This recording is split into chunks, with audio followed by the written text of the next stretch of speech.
Okay, so at this point you should have a completed drawing with 5 to 10 different shapes, all drawn in one-point perspective. Here I have 7 different shapes, all drawn to one single vanishing point. I can follow the lines, it's somewhere around the middle. And then I created some holes in each of the shapes. All right, that was in the second video, and then I threaded a connecting element through all of them by drawing a line, and then turned that line into a snake. So now I've got the illusion of a snake traveling through a bunch of three-dimensional looking shapes floating in space. The last thing I can do to really enhance this and to push all of the depth a little bit deeper is to add color or value. So there's a couple of basic techniques I can use with this. One is, well, let's just start coloring. So I recommend using colored pencil or crayon because they're pressure sensitive, but you can use whatever you have available. So one basic technique is just to use different colors and to create some contrast between different sides. Now one thing you may want to do is outline your shapes when you're drawing before beginning coloring. That's a preference. I like to do that because I think the dark line contrasts a little bit better and is a little bit easier to pick up. But again, preference not required. So as I'm coloring with my colored pencil, I'm trying to fill in all the white spots, not leaving any empty areas. That might mean that I come back and go over it in a couple of directions, just to make sure I get a nice intense saturated color. And now that I've got one area of this shape colored in, I can come back and color another side with a different color. And that's going to create contrast and create the sense of depth.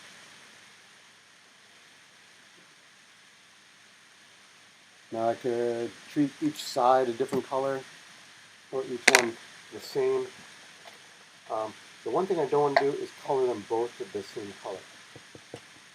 So when I say the same, I mean the receding sides, sides that are moving away. You don't want to treat the front facing side and the receding side the same. If you did, then that would flatten the whole effect and actually have the opposite impact on your work. So, adding a little bit of black for where the snake goes into the holes, that's one way. Another way is to use color value. And this can be applied in a couple of different ways. So, color value is just how light or dark the color is. So let's say I start again with a nice even flat tone on the front-facing part of the shape, meaning the part of the shape that's facing the viewer, facing me. I'm going over in a couple of directions. When using colored pencil, be aware of the material you're coloring on top of because you'll pick up the texture. Right now I'm coloring on top of a piece of painted wood and rushing to get things done. And I'm picking up all the texture, the brush strokes on the wood.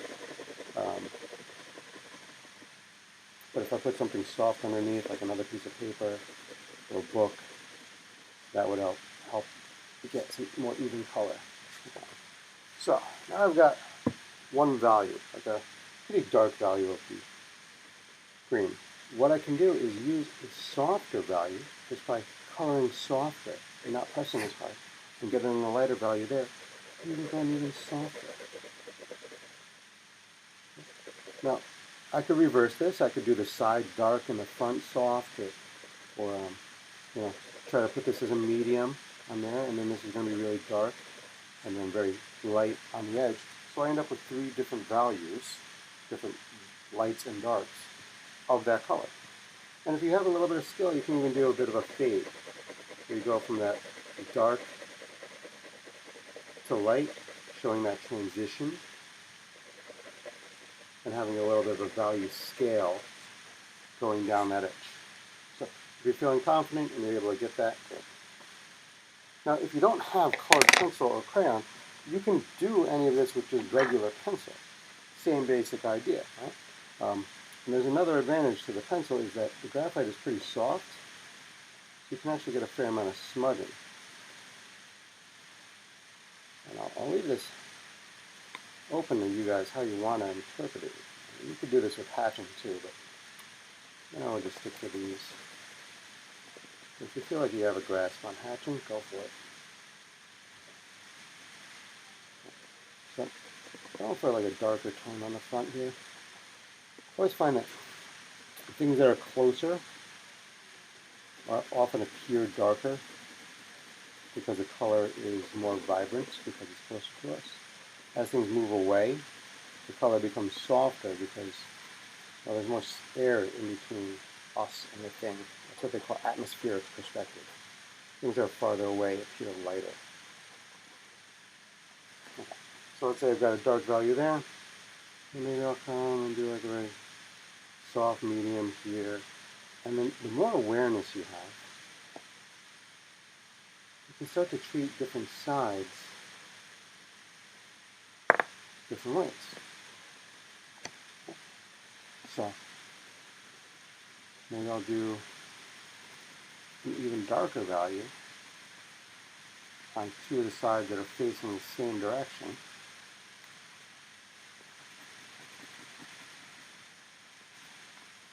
And then these are kind of fitting now, so I can start changing things around. Up in there.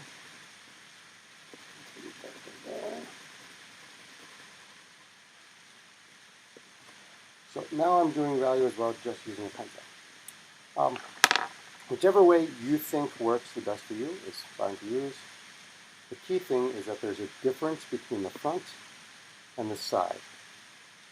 The plane that's facing you and the plane that's moving away or receding. Whichever one you choose, whichever technique you're going to use the same technique for all your shapes. I'm just using 3 different techniques to show you 3 different approaches, but if I was doing this for myself and I wanted to present it, I would choose one of these and use it throughout the whole thing. I might use this technique and use different colors, but I'd use the idea of a single color of value. All right. Good luck, and look forward to seeing your work.